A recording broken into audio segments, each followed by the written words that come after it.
बासुंदी बनवायची म्हटलं ना की सगळ्यात पहिले आपल्या डोळ्यासमोर येतं ते म्हणजे तासभर अगदी गॅससमोर उभं राहून दूध आटवावं लागतं आणि त्याचबरोबरीने हातही अगदी भरून येतो. त्यामुळे आज आपण अगदी साध्या सोप्या पद्धतीने सणासुदीला अगदी झटपट करता येईल अशी सुमधूर बासुंदी करूयात.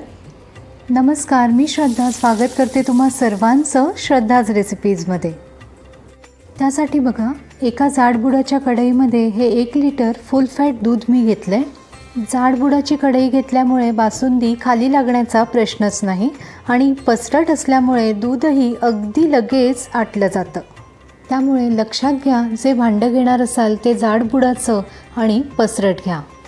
इथे सगळ्यात महत्त्वाची टीप म्हणजे आपल्याला कढई ही अगदी जाडसर आणि पसरट अशी घ्यायची.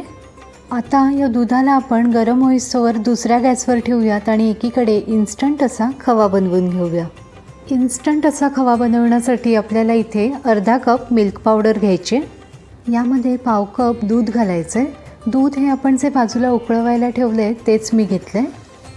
आणि आता हे सगळं आपल्याला व्यवस्थित असं हलवून घ्यायचं आहे. यामधल्या सगळ्या गुठळ्या मोडत आपल्याला हे सगळं मिश्रण सतत हलवत राहायचं आहे. यामध्ये आपण जी मिल्क पावडर वापरली आहे त्यामुळे हे मिश्रण छान असं दाटसर होत जातं आणि अगदी 5 ते 7 मिनिटांमध्ये आपल्याला दाणेदार आणि मुख्य म्हणजे भेसळविरहित असा इन्स्टंट खवा मिळतो. बघा, इथे आपला इन्स्टंट खवा तयार झालेला आहे.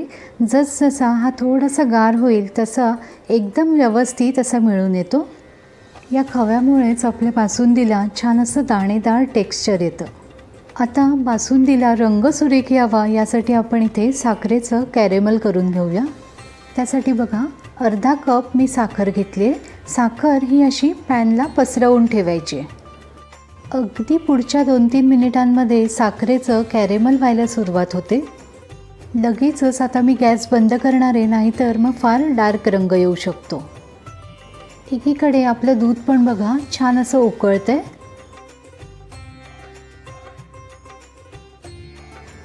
या अशा उकळत्या दुधामध्येच आपल्याला हे साखरेचं कॅरेमल घालायचं आहे. दूधही गरम आहे आणि कॅरेमलही गरम आहे, त्यामुळे थोडीशी काळजी घेऊन व्यवस्थित असं सगळं मिक्स करा.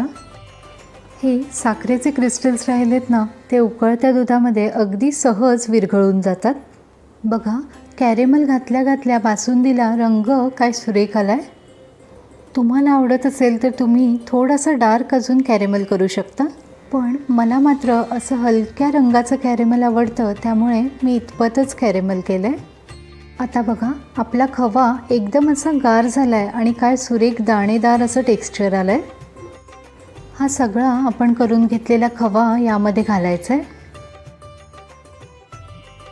सगळं व्यवस्थित असं हलवून घ्यायचं आहे. आपण घातलेला खवा, कॅरेमल सगळं छान असं एकजीव व्हायला हवं. या अशा खव्याच्या ज्या काही गुठळ्या झाल्या असतील त्या मोडत आपल्याला सगळी बासुंदी व्यवस्थित अशी हलवून घ्यायची. खवा घातल्यामुळे काय होतं, एकतर आपल्या बासुंदीला दाणेदार असं टेक्स्चर येतं आणि पारंपरिक पद्धतीने आपण जी दूध आटवून बासुंदी करतो ना, तीच चव आपल्या या बासुंदीला येते. त्यामुळे हा असा इन्स्टंट खवा एक उत्तम पर्याय आहे. आता यामध्ये ड्रायफ्रूट्सचे काप घालायचे. जायफळ आणि वेलदोड्याची पूड घालते आणि हे जे केशर मिश्रित दूध आहे ना ते घालायचे. सगळं व्यवस्थित असं हलवून घ्यायचं आहे आणि अजून एक 2-3 मिनिटं ही बासुंदी छान अशी उकळवून घ्यायची. म्हणजे मग आपण घातलेला जायफळ वेलदोड्याचा सुवास, केशराची चव सगळं छान असं एकजीव होऊन आपली सुमधूर अशी बासुंदी तयार होते. आता जरी आपल्याला थोडीशी पातळ वाटत असली तरी काळजी नसावी. जसजशी ही गार होईल तसं छान दाटसरपणा या बासुंदीला येतो. आता गॅस बंद करायचा आहे आणि ही बासुंदी पूर्णपणे गार करून घ्यायची. काय होतं ना, सणासुदीच्या दिवशी आपल्याला व्यवस्थित अशी पूजा तर करायची असतेच, पण साग्रसंगीत असा सगळा स्वयंपाकही करायचा असतो. त्यामुळे ही इन्स्टंट बासुंदी आपण नक्कीच करू शकतो. आपण जे साखरेचं कॅरेमल करून घातलं आहे, इतकी साखर या बासुंदीला व्यवस्थित अशी पुरेशी होते. पण तुम्हाला जर जास्त गोड लागत असेल तर थोडीशी साखर वाढवली तरी काहीच हरकत नाही. पूर्णपणे गार झाल्यावर बघा, बासुंदी काय सुरेख दाटसर झाली आहे. आणि कॅरेमल घातल्यामुळे बासुंदीला रंगही अगदी सुरेख आला आहे. जशी आपण पारंपरिक पद्धतीने आटवून जी बासुंदी करतो ना, तोच सुरेख असा रंग आला आहे. नक्की ही इन्स्टंट अशी बासुंदी करून बघा आणि तुमचे अभिप्राय मला जरूर कळवा. धन्यवाद. रेसिपी आवडत असतील तर तुमच्या नातेवाईकांसोबत, मित्रमैत्रिणींसोबत नक्की शेअर करा.